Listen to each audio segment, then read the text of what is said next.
ଦୁଇ ଦୃଷ୍ଟିକୋଣ।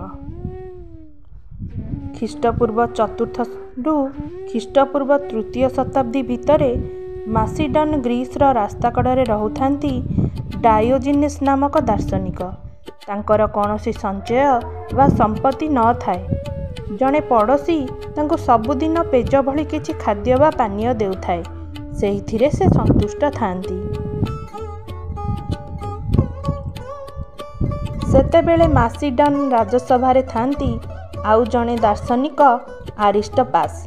ଦିନେ ସେ ଭଦ୍ରଲୋକ ବାଟରେ ଯାଉ ଯାଉ ଡାୟୋଜେନସ୍ ପେଜ ଗଳାଧକରଣ କରୁଥିବାର ଦେଖି ରହିଗଲେ ଓ କହିଲେ, ବନ୍ଧୁ, ତୁମେ ଯଦି ଆମ ରାଜାଙ୍କୁ ପ୍ରଶଂସା କରି ଦୁଇ ପଦ କହନ୍ତ, ତେବେ ପେଜ ପିଇ ତୁମକୁ ଜୀଇ ରହିବାକୁ ପଡ଼ନ୍ତା ନାହିଁ।